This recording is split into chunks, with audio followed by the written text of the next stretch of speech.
Hello and welcome to Csrlive. Today we have with us John and Rakesh joining us from all the way from the States. And thank you so much, guys, for being here. And so let's start with our chat. Let's start with our conversation. So just for our audiences first, can you just briefly give an introduction about you and the organization? Sure, let me go first. Nishant, Varun, everybody, thank you for having us here, right? So my name is Rakesh. I'm based out of Dallas in Texas, and I run the strategy and solution for the organization Innover Digital, right? And Innover as an organization, we have been in business for last 4 years, extremely focused on building connected and insights-driven businesses for our clients and customer, right? And connected and insights-driven are two key areas where we focus a lot. And keeping that in mind, we have been doing a lot of work in the digital experience space, a lot of work in software engineering space, and a lot of work in data and analytics space. And almost 3.5 years ago, we started working with non-profit organization, right? And that's where our relationship with John started. And I let John introduce himself in some time.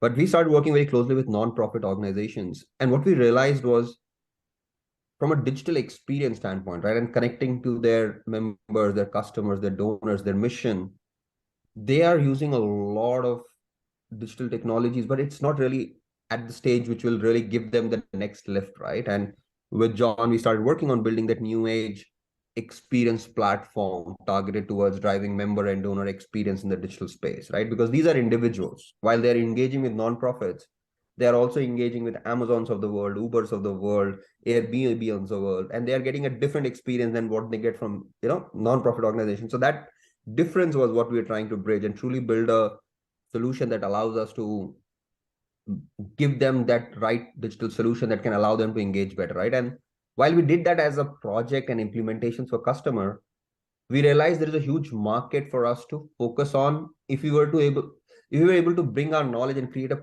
product out of it, a very low touch product, because not all profits have the money and the time to spend by Adobe's of the world, Salesforce of the world, and implement it, right? They're looking at a very turnkey kind of a solution, something that can come in quickly. And that's where the idea of Innoraise germinated along with our conversation with John, right? And John was pioneer in bringing that idea to us, saying that, guys, you've done something very phenomenal.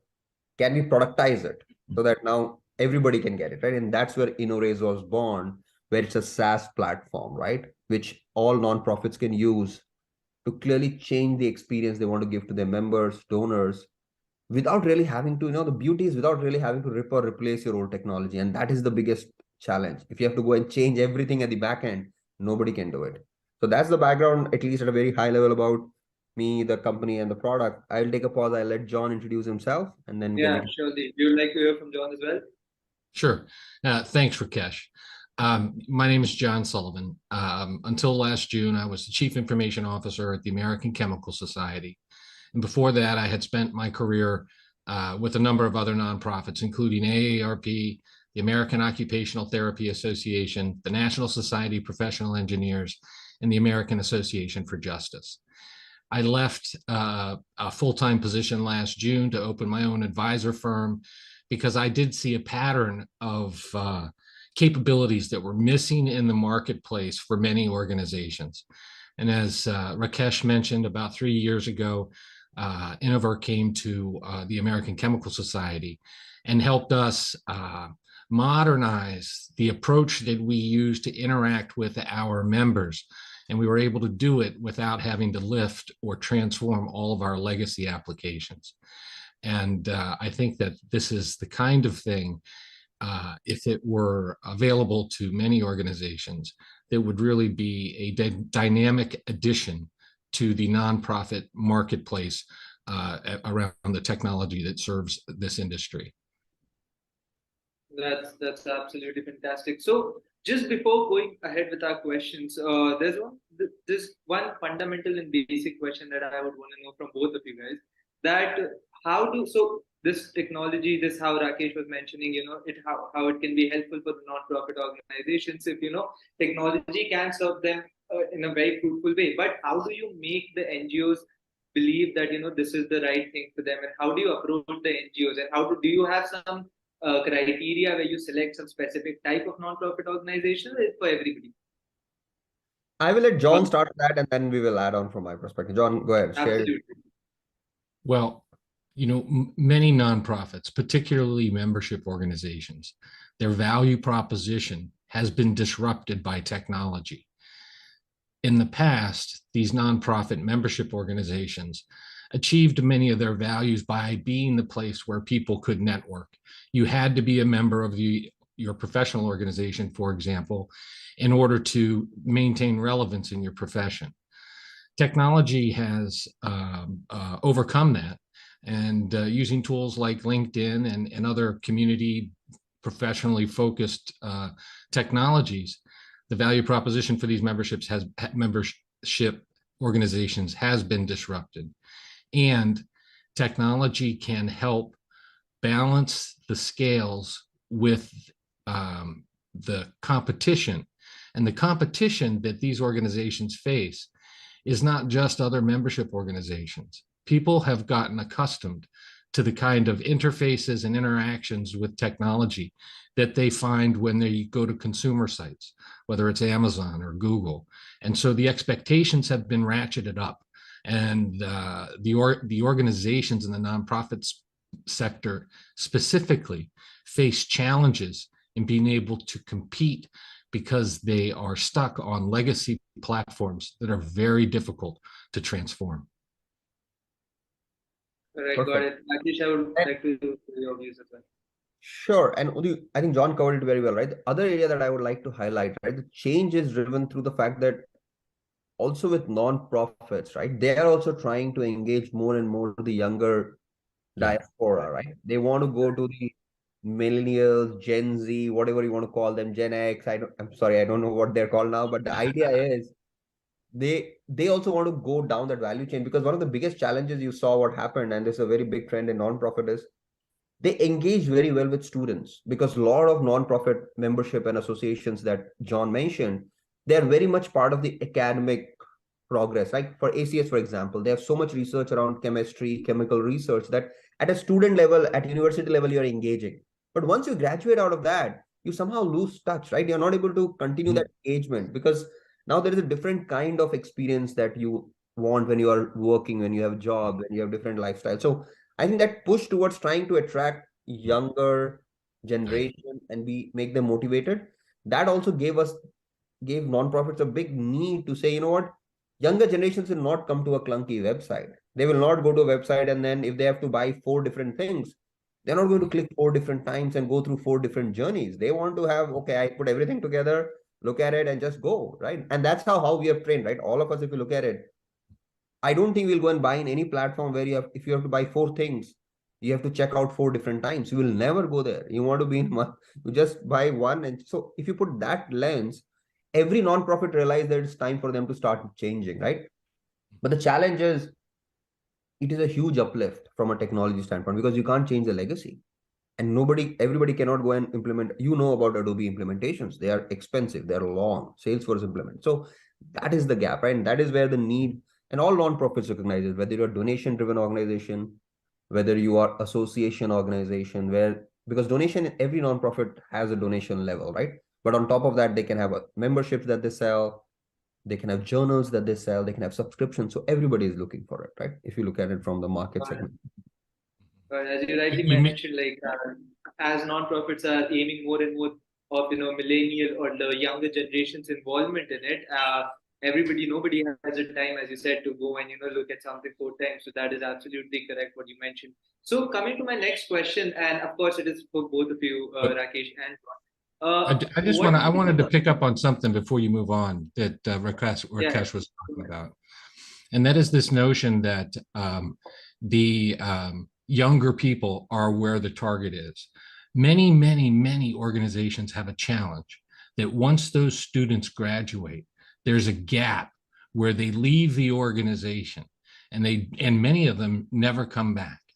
And part of the reason that happens is that these organizations can't understand where the value proposition is for the different generations of members and prospective members. And part of that is because they lack a complete picture, because of the kinds of siloed transactions and systems that Rakesh was discussing presents real challenges for organizations to move forward rapidly, particularly nonprofits. Correct. That's absolutely right. But just moving forward, John. Now, I would just like to direct this question to you. What in your opinion are like some of the latest trends that could the non-profits can adopt to optimize their fundraising system? Because as Rakesh also mentioned, there are different types of non-profits, and majorly most of them work on donations or fundraising where they have to need the they need the monetary support. So are there some latest trends there out there that they can use to optimize their fundraising process? Are you talking about tools or approaches at this point? What's your question? I think we can start with the tools. If there are any specific tools out there that nonprofits can use. Well, the interesting thing is there are a lot of tools out there that are capable tools, but the organizations have to be ready to take advantage of them.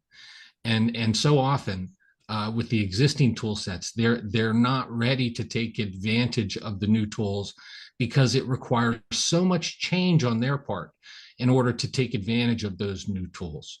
And so the kinds of tools that will be interesting to these organizations going forward are the ones that can be applied to their organizations without requiring a wholesale transformation of all of their legacy architecture.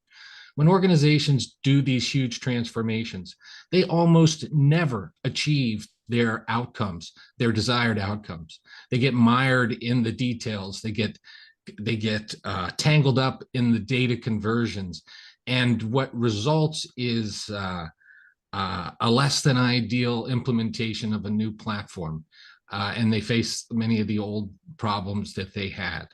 The kinds of tools that Innover is releasing are the kinds of tools that allow these organizations to progress without having to do the huge legacy transformations and upgrades. So are you saying there's resistance to change in the organizations, or is it because it is too complex for them to change their whole architecture, or like the system they are based on? Well, one of the biggest challenges that these organizations face is that their value proposition has been disrupted by other technologies and competitors, and one of the things that these organizations have, how the technology stack in the nonprofit space has evolved over time, has resulted in most organizations having a central association management system that handles many but not all of their needs. And then for the critical areas, whether it's scholarly publishing or events management or events registration or certification or any of a number of other things, these organizations have requirements that end up with them getting very specific applications to meet very specific needs.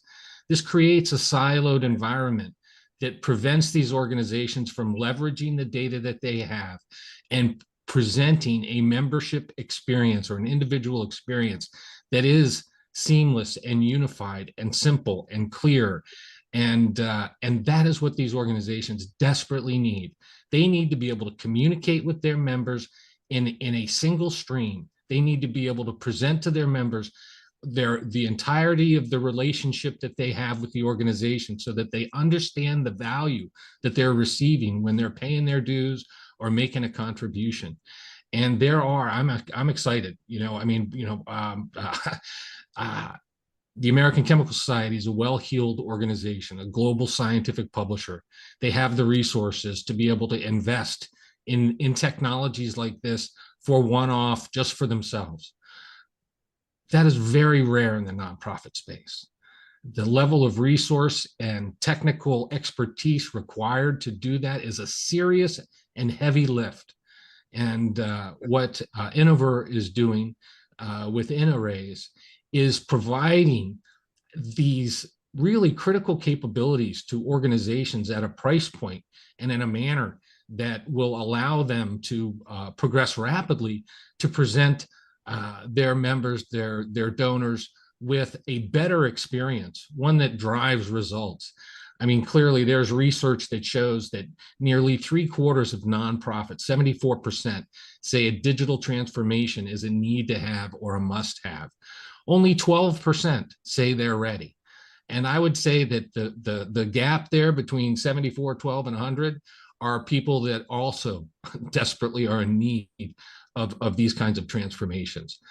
So this is a very timely release, and I'm excited to see how this tool helps many organizations progress rapidly and improve their future prospects and help them really pursue their missions and achieve their outcomes. All right, that's wonderful. Now, coming to my next question, Rakesh, it is for you actually. What do you think like the future holds for the nonprofits when we see technology coming into action, like companies like Innover coming out with Innoraise and stuff? What exactly do you see in the future for the NGOs? Like, and how can we expect it to leverage it and get better? So I think it's a very interesting question, right? And I'll just drop parallel, right, Varun? So where non-profit is today in terms of the thinking of digital technology, or not thinking, actually they're thinking, but usage of digital technology, they are retailers 5 years ago, right? So if you looked at retail business 5 years ago, the biggest challenge was not that they did not have technology. It was, how do I integrate all of that to truly understand who Rakesh is and what Rakesh is doing with me across my brands. And that is the fundamental. So if you look at Unilever, or if you look at P&G, or you look at Big Bazaar, you look at any large retailer 5-6 years ago, their biggest problem was, I know Rakesh buys brand A, brand B, brand C, and brand A, brand B, brand C knows what Rakesh is doing. But collectively, me as an organization have no idea what Rakesh is doing. And I cannot really then engage Rakesh. You go buy a holiday from Make My Trip, they will keep just sending you the same holiday over and over again. I just went to Thailand. I will not go to Thailand for the next 1 year or 2 years, right? Why do you keep sending me promotions of Thailand over and over again? The problem is that visibility of a member or an individual was lacking in it. And retailers went ahead and spent all that money and technology, right? And that's where non-profits are coming, right? If they were to some extent build and it's not one technology that will solve it. It's not like, hey, I can go and do Adobe Commerce. Hey, I can go do Salesforce Marketing Cloud, or I can do, XYZ technology. No, the idea is, how do you layer it up with a goal that you can really understand how an individual is engaging with your cause, right? Because remember, all these non-profit have a very powerful mission. They exist for a purpose, right? They may exist for education, they may exist for children, they may exist for scientific advancement, they may exist for clinical research. So they have mission, and the power of the mission is only multiplied by how many people are associated with the mission, right? And donation I would say donation is the easiest way to engage, right? Hey, you know what? Request somebody to donate money. That's good. But the point is, if Rakesh went and donated you $100 last year, I'm sure Rakesh had some interest in knowing what you will do with that $100, how you are changing the cause, how you can engage Rakesh further, right? Make him more motivated. That is the problem they're having. They're not able to engage beyond, right? Because it's very clunky. So what we are seeing nonprofits go, what ACS does, or what AARP is thinking about, what American Society for Clinical Oncology is thinking about is, can I create a solution where two things?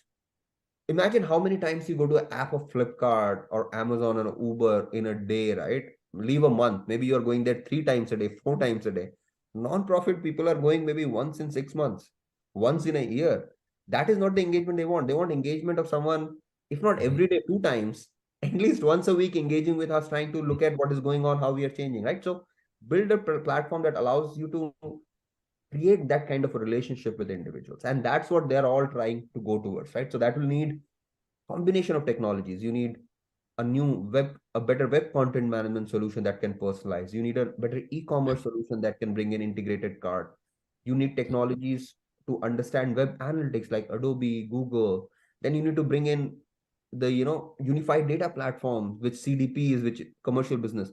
But nonprofits cannot go and implement all this, right? So they are thinking about it and they're trying to bring this. For us, the biggest change that we are seeing is, and I think more than technology, it is a mindset change. Is, hey, you know what? It's an individual relationship.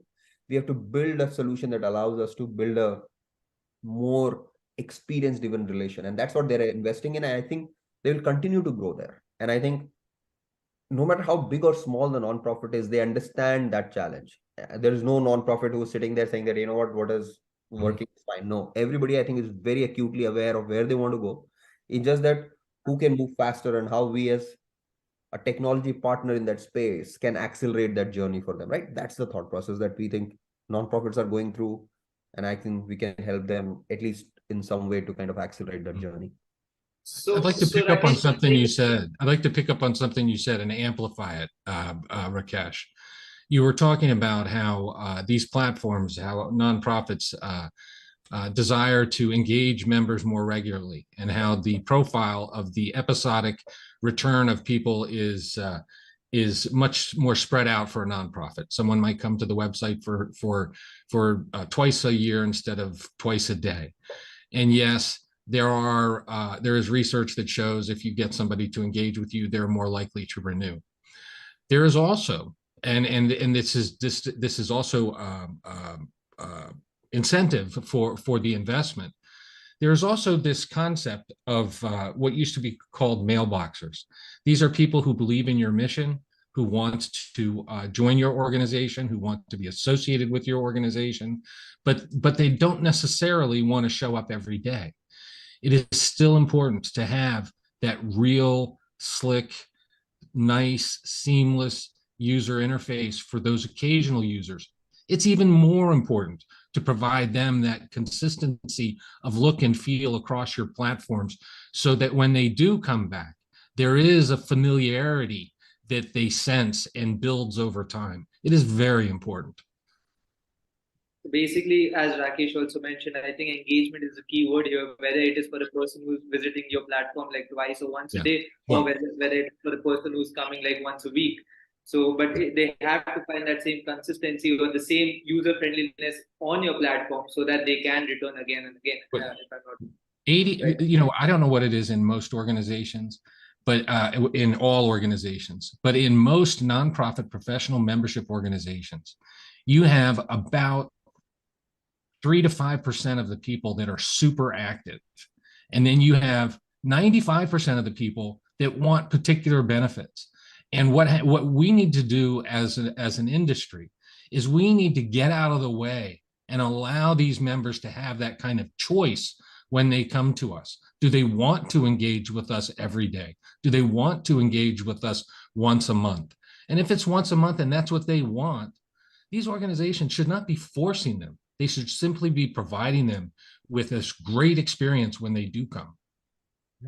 Thanks.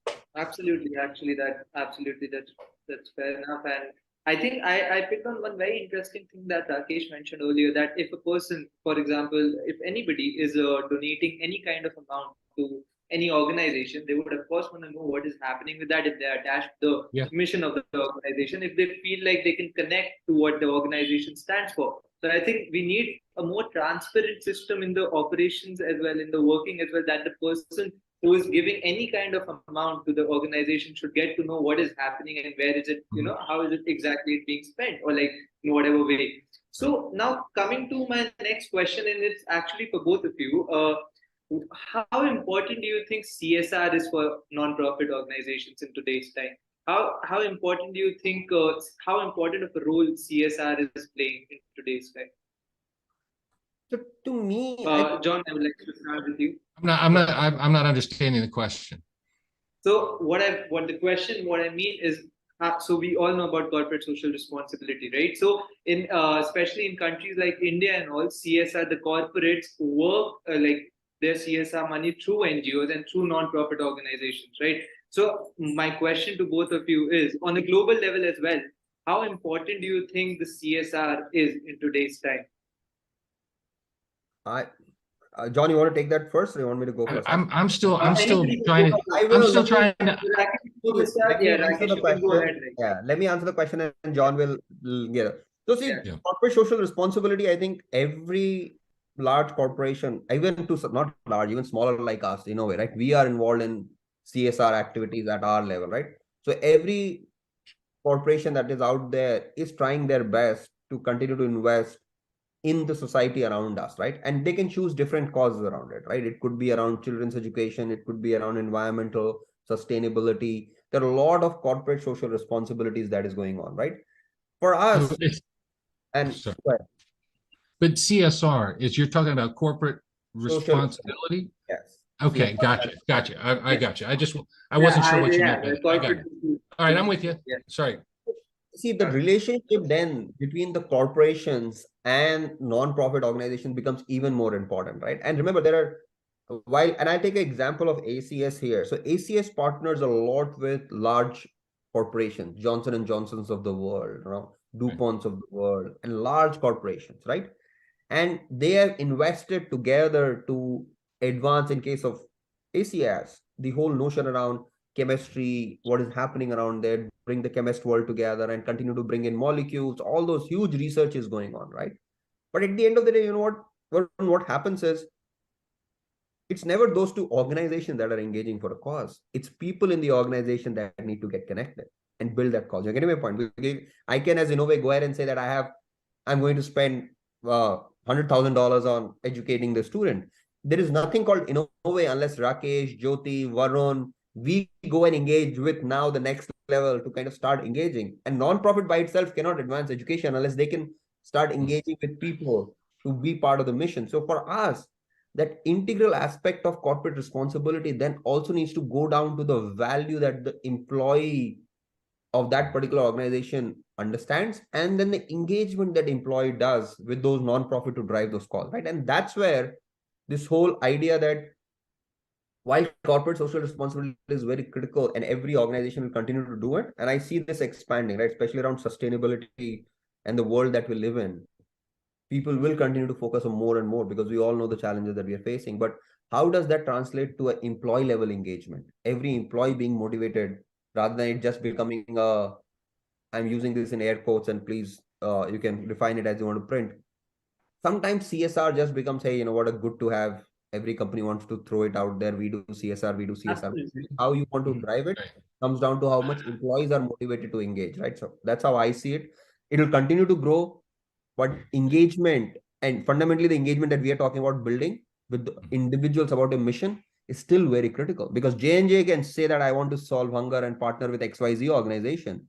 But unless J&J employees are getting invested with that XYZ organization to truly drive that, we will not get the kind of results we expect, right? That's just my thought. Absolutely. And I absolutely agree with most of the points you said here. And sometimes CSR does become something that the companies, have for their, gaining the goodwill or something. But surely the scene is changing, and, everybody is very, very devoted And at towards the least social responsibility. in the United States, for example, like let's talk about this. This is an important topic with some nuances.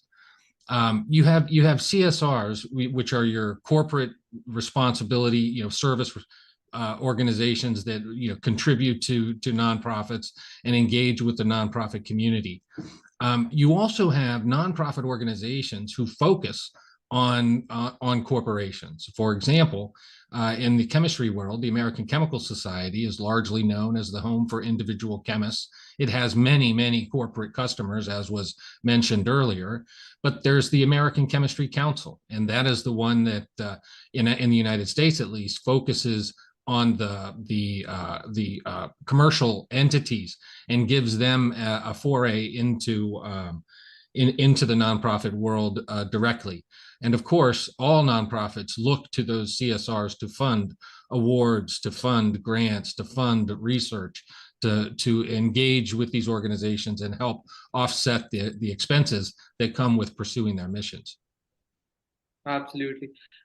So just before wrapping up the session, there's just one very important question that I want to know from both of you, but from different perspective. Is that so? We spoke about a lot of gaps that there exist, and there are a lot of gaps that needs to be filled. So how exactly is Innoraise filling those gaps, or becoming a bridge between the non-profits and the others? And I want to know it from the technological point of view from Rakesh, and from John, of course, from the non-profit organizations point of view. Like, how exactly is Innoraise becoming that bridge here? Well, So maybe, yeah, I'll go first, and then Rakesh. yeah, we can start with it. Okay. Yeah. So, and I am actually going to start from the technology standpoint. There are a lot of things that have been kind of technology standards in the nonprofit space for a long time, but there are some very specific weaknesses. Historically, organizations don't have a customer identity and access management solution that is not part and parcel of some other application, like their association management system or their CRM database. These organizations also lack an integration layer, a layer that allows these applications to talk to one another in real time. There are lots of integrations out there from vendors in the nonprofit space, but almost all of them are kind of lift and shift of the data. And so that integration layer is absolutely key.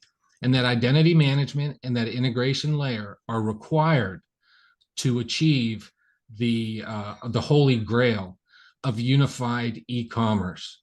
And that's really that unified e-commerce provides you the ability to capture the knowledge you need to serve your members well, and it captures the data that you need to do better development. It gives you more control of your transactions. It presents many benefits to the organization, and I'm really excited to see how this product does in the marketplace. Thank you for allowing me to be part of this conversation. Absolutely, that's amazing. And Rakesh, what about you? What do you think? Yeah, so my perspective, I think I will break it down on a customer journey and kind of just tell you where Innoraise comes into play, right? So if you were to look at, there are 4 large areas of steps that need to happen, right? One is what John said. When someone comes, that identity and access, right? Somebody comes in, you need to at bare minimum know who's coming to your website, right? And how do you attract them to sign up so that you can know more, right? Because we are living in a world where privacy is an important thing. While yes, you can put cookies are going to go away, that things are changing. So anonymous personalization is going to get more and more challenging, right? So the first thing that then becomes more important is, how can I attract everybody who lands on my site to be excited enough to sign up for me? Just sign up and create an account, because the moment you sign up, that you give the rights to at least some bit of information I can gather from you. So that's the first step, identity and access, right? The second is ability to understand everything that a nonprofit does. Because see, you sell products, you sell services, you sell memberships, you want donation. There are multiple different things that you want me as an individual to interact with you, right? But I cannot go to 4 places and understand what you do. I want one place where I can understand everything, right? That integrated offering that we can build together. Then comes what John said is unified cart. At the end, you want to put everything together and pay once, right? You don't want to go pay. So that's where unified shopping experience becomes the 4th pillar. And the 3rd pillar. The 4th pillar then becomes every data point that I've collected throughout, right? How can I use it to better engage with you when you come next time? For example, I'll just make it real. You came in and you donated for, say, saving the environment. You donated for environmental cause, and you also signed up for a webinar that is talking about green and renewable energy. So now you did that exercise. Now next time when you land on my homepage, why should I show you something else other than some banners and some ads or something that is pertinent to now around environment and sustainability? Because you have told me your interest. How can I then, because nonprofit may have hundreds of webinars going on, they may have hundreds of events going on, they may contribute to 50 causes, right? They may have different chapters, but as Rakesh, that I got interested in these things. When I log in again or come in, you should show me things of my interest so that I can quickly go through that. So that getting that integrated view of the customer journey and then being able to use that to personalize the engagement next time, right? That's the 4th pillar of this whole conversation, right? And how we are building Innoraise, it's kind of tying different technology does this work, just so you know. It's not one technology that will give you all these things. We are tying Innoraise to kind of build. We have Google Analytics there. We have Magento Commerce there. We have now pre-built integrations, almost 25 plus pre-built integrations, because Innoraise by itself will not solve everything that the nonprofit has to do. It solves a problem, but it needs to now engage with, John mentioned, it has to integrate with what we call as association management solutions of the organization. It needs to integrate with CRM solution. It needs to integrate with marketing automation solution. We have now built the whole pre-built integration on the platform, right? Because the core idea that building this solution on is the effort that it will take for nonprofits to start utilizing this platform, Innoraise, has to be minimal. We cannot be in a position where they have to rip and replace their whole backend before they can use Innoraise. Nobody will use it. So Innoraise kind of sits on top and has the pre-built integration to now take away the experiences or clunky engagements across different platforms, bring the experience into an integrated, seamless, very intuitive and personalized fashion. And still your backend platforms will do what they do. Your association management will still do the association management operational activity. Your CRM will still be your CRM solution. You'll still use marketing automation solution for email campaigns, SMS campaigns, and all those promotions that you want to run it. But everything will be channeled through Innoraise, and Innoraise will own the experience, right? And that's how we have positioned it. And that's very Absolutely. exciting. And then that sounds that sounds very promising. And I think it is very much needed in today's scenario that, we have this integrated system so that it can actually fill those gaps and, make the non-profits function better, if I may. Yeah. So that it's very exciting for us to be here to, witness this whole shift and change in the market of non-profits and, how it's actually going to make them grow better. So thank you so much, Rakesh and John, for joining us here on Csrlive. And I hope we get you back soon, very, very, very soon, and we can talk about Innoraise more, and we can talk about how it has created a difference in the market and in the non-profit organization sector. So, any last words for our audiences? My only last word is for anyone who's listening and made it to this far. Thank you. I think you're going to get value out of it. When Rakesh talks about Magento is an e-commerce platform that really has been adopted by Adobe, and the technology is proven. And in order to present an affordable option for nonprofits, we will be using a Innover's version of Magento, much like your Red Hat Unix. You have a supported version from Innover under the e-commerce platform, and it's flexible and powerful, and it has been proven to be able to integrate in real time with association management systems. So thank you, John. And last point for us is, I think John touched, I forgot complete about it. We very cautiously build this whole platform using open source, because moment I went commercial products, the license cost then reduces the value proposition of this platform for smaller nonprofits. So the whole platform is built out on open source, which will be end-to-end managed and provided by Innover, right? So that way the cost of operations and getting started becomes substantially lower as compared to what's commercially out there, right? So that's very exciting. And for us, this is a journey that we are starting, and we are very excited about it, and we'll love to come back and talk about, hopefully, in a few months, what success we have had. Thank you for including me. We'd love to have you back and talk about the success you guys have had. Yeah, and I'm sure it's going to be a great success for everybody and for the non-profit sector as well. So thank you, John, and thank you, Rakesh, for joining us here.